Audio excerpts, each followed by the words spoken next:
tak campur.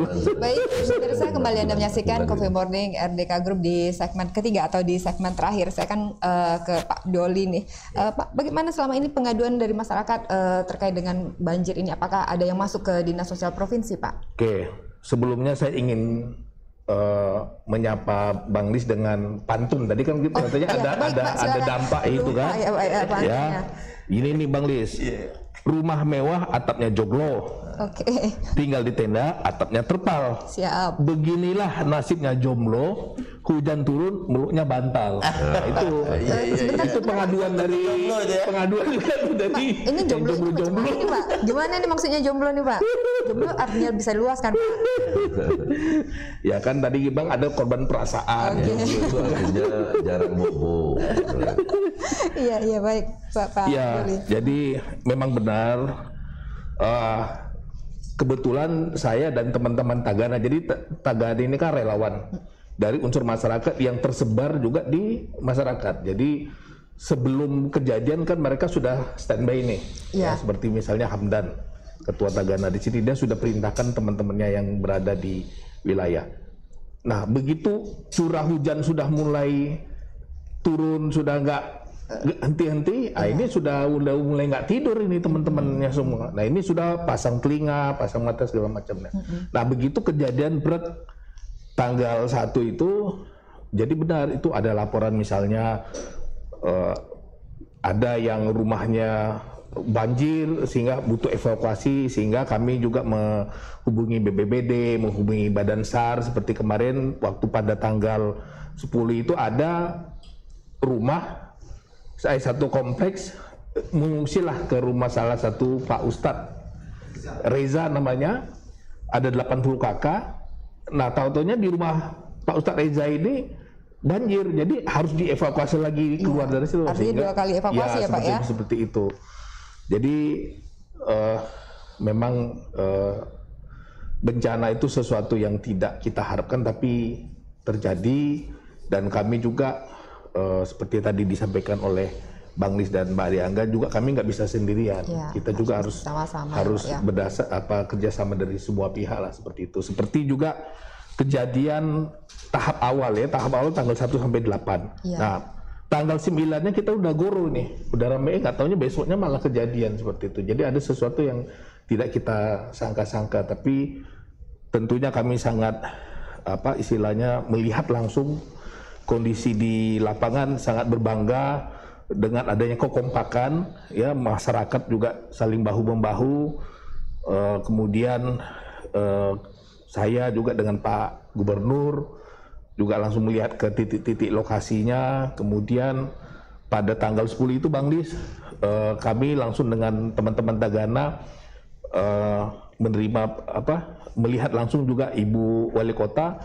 Benar yang disampaikan oleh Pak Ariangga, langsung Ibu itu memberitakan untuk makanan siap saji. Ya, sebelumnya kan kita siapkan dapur umum seperti itu. Baik, kalau untuk sampai saat ini Pak, ini kan sudah pasca banjir dari tanggal 10 kemarin. Saat ini masyarakat seperti apa Pak? Apakah sudah kembali ke rumahnya? Kemudian rumahnya yang kena longsor, batu miring dan lain sebagainya itu seperti apa Pak? Apakah mereka masih mengungsi atau sudah kembali ke rumahnya? Ciri khas di Tanjung Minang ini memang kejadian itu tidak lama ya, kecuali yang tanah longsor memang ada yang hancur. Tinggal pembersihan pembersihan di beberapa rumah.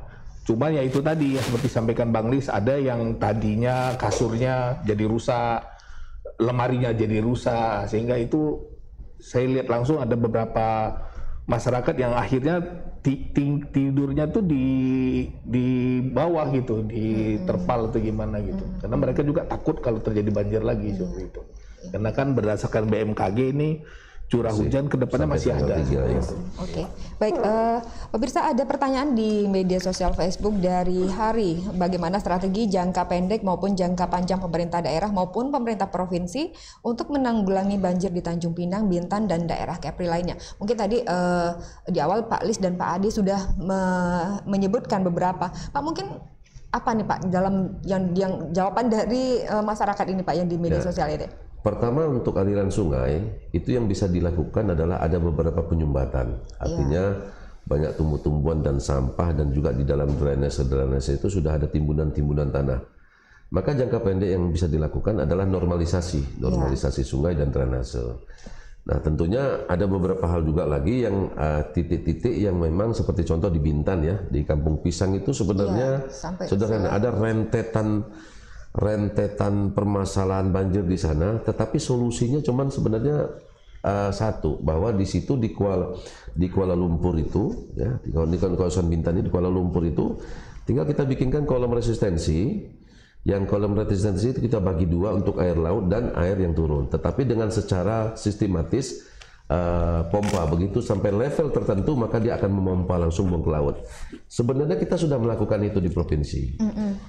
Seperti contoh di Kampung Kolam. Ya, di Kampung Kolam itu Tugu Pahlawan dipompa, tetapi buangnya ke sebelah. Sama aja. Sama aja. Jadi tempat ya Pak ya. Volume air yang ke sebelah yang menjadi tinggi ini berkurangnya. Inilah yang kadang-kadang saya katakan bahwa ini memang harus ada koordinasi. Jadi kalau memang dia pompanya buangnya ke laut, rasa saya mungkin aman ya. Ini pompa yang di sini ngurang airnya, tetapi yang di sini bertambah airnya gitu loh. Nah, hal-hal yang ini yang mungkin kita perlu dudukkan bersama. Itulah maksudnya besok kami berinisiatif, DPD Provinsi itu kita sudah beberapa kali, insya Allah kami juga mengundang pemerintah Batam, baik itu Perkim, PU dan juga tentu Bapedanya, ya DPRD-nya juga, kita minta perwakilannya kalau memang diutus Kota Tanjung Pinang dan Kabupaten Bintan. Karena kita pengen bahwa permasalahan banjir ini memang harus kita dudukkan bersama, kita cari solusi bersama.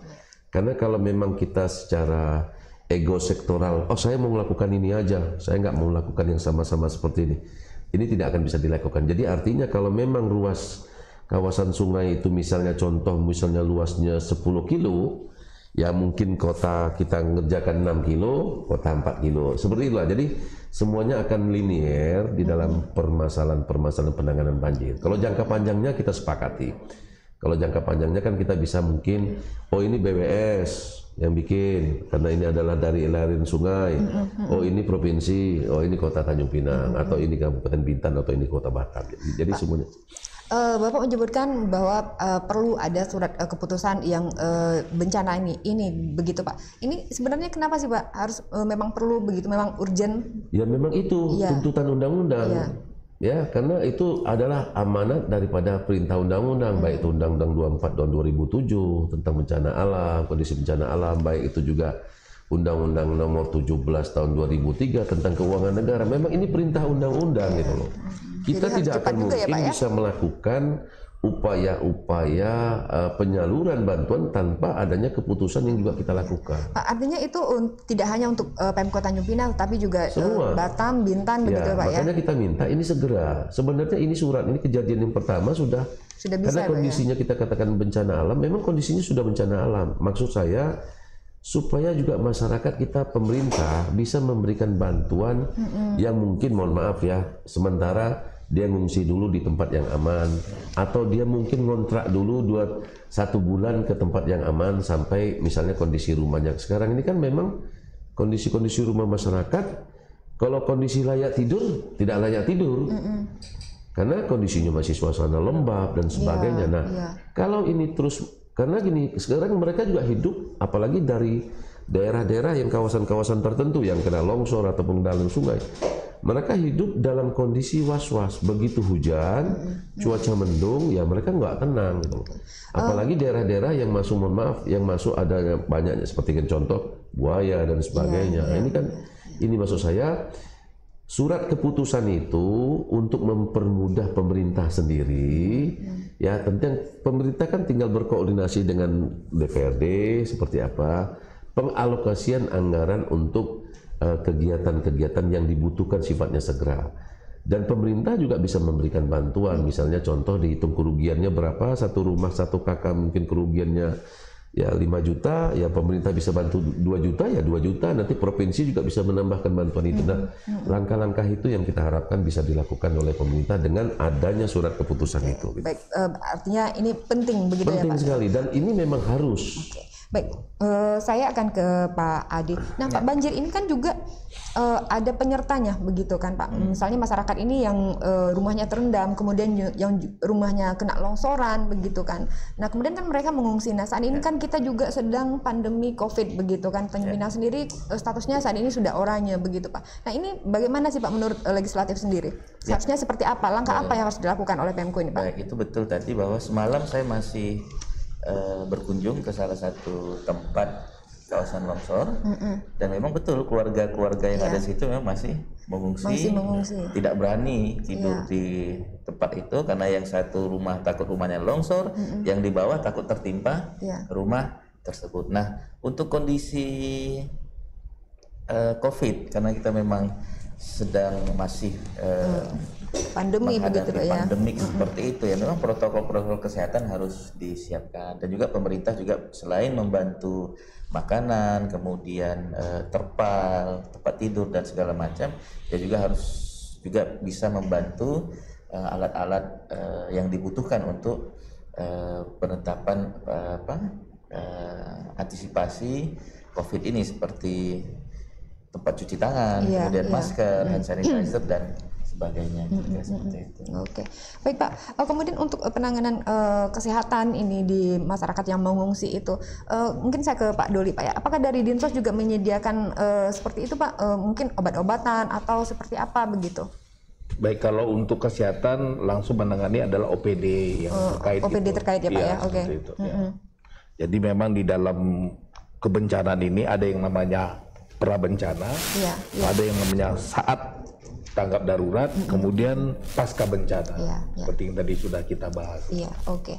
Baik pemirsa, mungkin di segmen terakhir ini kita kembali kepada tema kita, banjir dan nasib ibu kota kedepannya. Tentunya ibu kota Provinsi Kepri adalah Tanjung Pinang. Mungkin Pak Lis, Pak Ade, Pak Doli bisa memberikan closing statement ya Pak.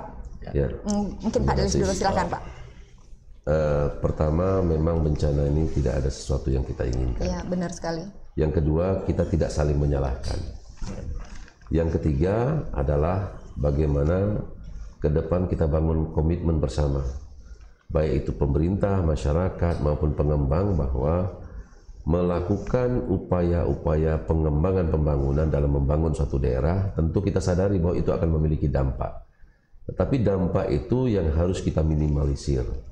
Dalam arti kata, inilah yang kita ingin, ada sebuah komitmen bersama antara stakeholder yang ada di wilayah masing-masing, kabupaten kota, agar dan masyarakat juga harus berkomitmen, sehingga kita begitu ada suatu kejadian-kejadian bencana ke depan, tentu kita sudah dapat melakukan antisipasi terhadap permasalahan-permasalahan. Nah, saya cuma menyinggung sedikit lagi sebelum ini kan. Kalau berkaitan dengan pembebasan lahan itu sangat sederhana sekali saat ini. Apalagi sekarang undang-undang ketentuan sekarang, bahwa sekarang kita bisa menitipkan anggaran itu kalau memang kita ingin untuk kepentingan publik, maka belum ada kesepakatan, maka pemerintah bisa mengambil langkah-langkah yang lebih cepat dengan menitipkan anggaran tersebut di pengadilan. Nanti proses pengadilan lah yang akan, karena kita nggak akan mungkin menganggarkan suatu pembebasan lahan di luar daripada kemampuan ataupun di luar daripada tenaga apresial yang sudah menghitungnya. Jadi sama-sama kita bekerja sama agar, ya mohon maaf, Provinsi Kepulauan Riau bukan hanya Tanjung Pinang tetapi Bintan dan kawasan Batam dan sekitarnya semuanya, agar ke depan tidak akan ada lagi bencana-bencana. Ini kan bencana hari ini itu adalah bencana yang memang sebelumnya belum pernah ada, ya kan? Kita sadar belum pernah ada, dan kita termasuk agak shock kok bisa seperti ini gitu. Iya, tapi inilah, nah, sekali lagi saya sampaikan bahwa kita jangan mencari siapa yang bertanggung jawab. Kita sama-sama pemerintah daerah, ya, tanpa segan-segan juga, tanpa sungkan-sungkan dengan melibatkan kawan-kawan di DPRD yang memiliki akses untuk orang bilang membangun permasalahan-permasalahan ini agar permasalahan cepat tuntas, dan cuma tentunya semua elemen masyarakat bersatu. Kita jaga daerah kita ini, kita antisipasi daerah kita ini agar hal-hal yang ini ke depan tidak akan terjadi lagi. Baik, mungkin ke Pak Adi Angga, apakah mungkin memang perlu juga pemahaman oleh masyarakat barangkali Pak ya, struktur daerah kita ini seperti apa? Baik, saya singkat saja. Ya, anggaran-anggaran yang sudah ada terkait penanganan banjir, misalnya normalisasi daerah aliran sungai, normalisasi drainase, kita minta itu segera dilaksanakan untuk meminimalisir, ya, untuk mengantisipasi curah hujan dan pasang air laut dalam yang akan datang. Yang kedua, karena kita sama-sama melihat bahwa prediksi pasang dalam ini masih sekitar mungkin lebih kurang 2 minggu lagi, maka program-program antisipasi juga harus disiapkan sekarang supaya ketika masa tanggap darurat yang seperti disampaikan oleh Bang Doli tadi, bahwa itu sudah bisa diantisipasi cepat oleh pemerintah. Yang ketiga, saya sangat setuju kita perlu koordinasi antara pemerintah provinsi, pemerintah kota, dan juga institusi dari pemerintah pusat, karena penanganan banjir ini butuh biaya yang sangat besar, sehingga kita bisa saling berkoordinasi siapa yang berbuat apa, kemudian anggarannya juga bisa di-sharing secara bersama. Tetapi yang paling penting adalah kita sama-sama sepakat bahwa persoalan banjir ini adalah persoalan yang penting dan semua harus sama-sama berkomitmen untuk menganggarkan dalam penyelesaian penanganan banjir ini. Oke, baik. Terima kasih Pak Ade. Mungkin ke Pak Doli mungkin lebih ke pemahaman masyarakat terkait mungkin seperti itu ya Pak ya. Oke, baik. Karena ini closing statement Tanjung Pinang Negeri Pantun saya jawab dengan pantun aja ya. Pantun lagi dong Pak ya. Kalau luka terasa pedih, mari obati dengan bidara. Bencana datang, jangan bersedih. Mari bantu sesama saudara. Nah, itu kan ada kebersamaan tadi. Kemudian yang terakhir, kaki sakit berjalan lambat, hendak memetik buah tomat. Hujan turun sangat lebat, moga semua tetap selamat. Amin. Baik pemirsa, demikian perbincangan kami bersama para narasumber pada pekan ini. Intinya segala sesuatu yang terjadi, mungkin banjir yang terjadi di Provinsi Kepri ini saling koordinasi, kemudian bekerja sama dan langkah cepat, gerak cepat harus dilakukan. Baik pemirsa, demikian perbincangan kami. Akhirnya saya Dewi Sarah bersama kru yang bertugas pamit undur diri. Assalamualaikum warahmatullahi wabarakatuh. Sampai jumpa pada pekan depan tentunya dengan tema yang berbeda.